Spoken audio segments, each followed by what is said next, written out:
এসো মা লক্ষ্মী বসো ঘরে, সবার ঘরে থেকো আলো করে। বন্ধুরা, এই মুহূর্তে ফাল্গুন মাস চলছে। আর আজ হলো ফাল্গুন মাসের লক্ষ্মীবার, বৃহস্পতিবার। অনেকেই হয়তো বাড়িতে আজকের দিনে মা লক্ষ্মীর পূজা করছেন। অনেকেই হয়তো আজকের দিনে মা লক্ষ্মীর উদ্দেশ্যে ঘট পেতেছেন। বন্ধুরা, আজ যদি মা লক্ষ্মীর উদ্দেশ্যে পূজা করেন, তাহলে অবশ্যই মা লক্ষ্মীর ফাল্গুন মাসের ব্রত কথাটি একবার হলেও শ্রবণ করবেন। যদি কোনো কারণে আপনি পূজা নাও দিতে পারেন, মা লক্ষ্মীর উদ্দেশ্যে আজকের দিনে একটি ঘিয়ের প্রদীপ প্রজ্বলন করে এই ফাল্গুন মাসের ব্রত কথাটি একবার হলেও শ্রবণ করুন। এর মাধ্যমেও মা লক্ষ্মীর কৃপায় আপনার পরিবারে সুখ, শান্তি, সমৃদ্ধি সর্বদা বৃদ্ধি পাবে। ফাল্গুন মাসে মা লক্ষ্মীর যে ব্রত কথা, তা হরিহর ব্রাহ্মণের পালা হিসেবে পরিচিত। আশা করি ফাল্গুনের এই মা লক্ষ্মীর ব্রত কথাটি শ্রবণ করে আপনাদের ভালো লাগবে। শুরু করছি ফাল্গুন মাসে মা লক্ষ্মীর ব্রত কথা। নম বিশ্বরূপস্য ভার্যাস্যি পদ্মে পদ্মালয়ে শুভে সর্বতত্রাহিমাং দেবী মহালক্ষ্মী নমস্তুতে। নম গণেশায় বাসুদেবায় লক্ষ্মীদেব্যই নমো নমঃ। হরিহর নামে ছিল দরিদ্র এক ব্রাহ্মণ, নিত্য ভিক্ষা করি করে সংসার পালন। ভাঙা কুঠিরিতে থাকে পত্নী পুত্র লয়ে, যাহা জোটে তাহা লয়ে খায় অসময়ে। অতি দুঃখে দিনগত হয় যে তাহার, সদা বলে নারায়ণ করহ উদ্ধার। একদিন মনে চিন্তি দূর দেশে গেল, সেথাও না হরিহর ভিক্ষা কিছু পেল। আপন ললাট চাপুরি করে হায় হায়, অভাগা দেখিয়া বিধি বাম যে আমায়।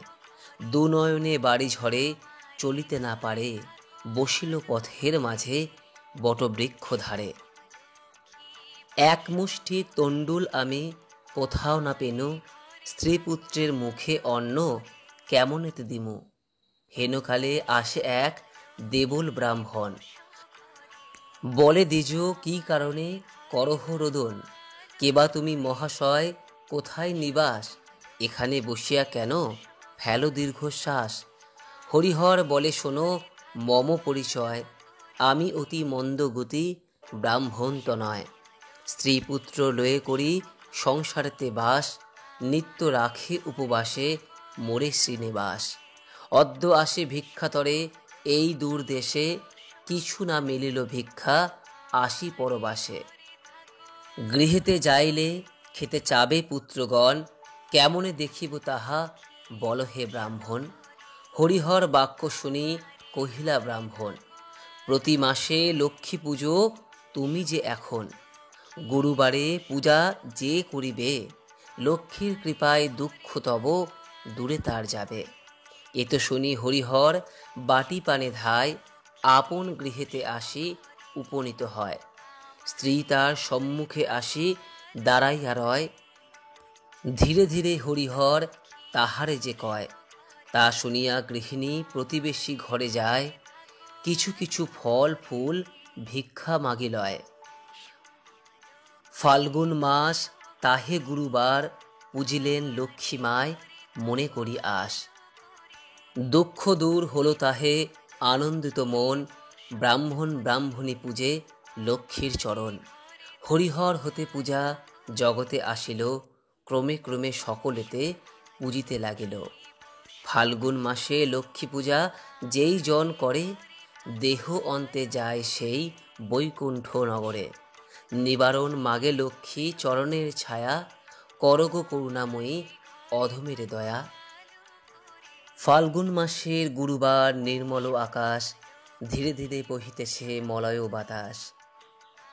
লক্ষ্মী দেবী বামে লয়ে বসি নারায়ণ, কহিতেছে নানা কথা সুখে আলাপন। হেনকালে বিনা হস্তে নারদ মুনিবর, লক্ষ্মী নারায়ণে নমি কহিল বিস্তর। ঋষি বলে মাগো তব কেমন বিচার, সর্বদা চঞ্চল হয়ে ফিরো দ্বারে দ্বার। মর্তবাসী সদাতায় ভুগিছে দুর্গতি, ক্ষণেকের তরে তব নাহি কোথা স্থিতি। অন্যাভাবে মাগো তারা সদা দুঃখ পায়, অন্ন বিনা সবাকার জীর্ণ শীর্ণ কায়। নারদের বাক্য শুনি লক্ষ্মী ঠাকুরানী, সঘনে নিঃশ্বাস ত্যাজি কহে মৃদুবাণী। কভু না কাহারও প্রতি আমি করি রোষ, মর্তবাসীর দুঃখ পায় নিজ কর্মদোষ। যাও তুমি ঋষিবর ত্রিলোক ভ্রমণে, ইহার বিধান আমি করিব যতনে। অতঃপর চিন্তি লক্ষ্মী নারায়ণে কয়, কি রূপে হরিব দুঃখ কহ দয়াময়। হরি কহে, শুনো সতী বচন আমার, মর্তধামে লক্ষ্মীব্রত করহ প্রচার। প্রতি বৃহস্পতিবারে মিলি যত এও গণে, সন্ধ্যাকালে পুঁজি কথা শুনিবে শ্রবণে। বাড়িবে ঐশ্বর্য তাহে তোমার কৃপায়, দুঃখ কষ্ট দূরে যাবে তোমার দয়ায়। শ্রীহরির বাক্যে লক্ষ্মী আনন্দিত মনে, মর্তধামে চলিলেন ব্রত প্রচারণে। অবন্তী নগরে লক্ষ্মী হইয়া উপনীত, দেখিয়া শুনিয়া হন বড়ই স্তম্ভিত। নগরের লক্ষ্মীপতি ধনেশ্বর রায়, অগাধ ঐশ্বর্য তার কুবেরের প্রায়। সোনার সংসার তার শূন্য হিংসা দেশ, প্রজাগণে পালিত সে পুত্র নির্বিশেষ। এক অন্নে 7 পুত্র রাখি ধনেশ্বর, যথাকালে সসম্মানে গেল লোকান্তর। পিতার মৃত্যুর পর সপ্ত সহোদর, ভার্যার কুহুক জালে হইল স্বতন্তর। ক্রমে ক্রমে লক্ষ্মী দেবী ছাড়িল সবারে, সোনার সংসার সব গেল ছাড়খাড়ে। বৃদ্ধা ধনেশ্বর পত্নী না পারে তিষ্ঠিতে, গহন কাননে যায় পরাণ ত্যাজিতে। হেনকালে ছদ্মবেশে দেবী নারায়ণী, বন মধ্যে উপনীত হলেন আপনি। মধুর বচনে দেবী জিজ্ঞাসে বিদ্ধারে, কি জন্য এসেছ তুমি গহন কান্তারে। কাঁদিতে কাঁদিতে বৃদ্ধা অতি দুঃখ ভরে, তাহার ভাগ্যের কথা বলিল লক্ষ্মীরে। সহিতে না পারি আর সংসার যাতনা, ত্যাজিব জীবন আমি করেছি বাসনা। লক্ষ্মী দেবী বলে, শুনো আমার বচন, আত্মহত্যা মহাপাপ নরকে গমন। গৃহে ফিরে গিয়া তুমি কর লক্ষ্মীব্রত, সব দুঃখ দূরে যাবে হবে পূর্বমতো। মনেতে লক্ষ্মীর মূর্তি করিয়া চিন্তন, এক মনে ব্রত কথা করিবে শ্রবণ।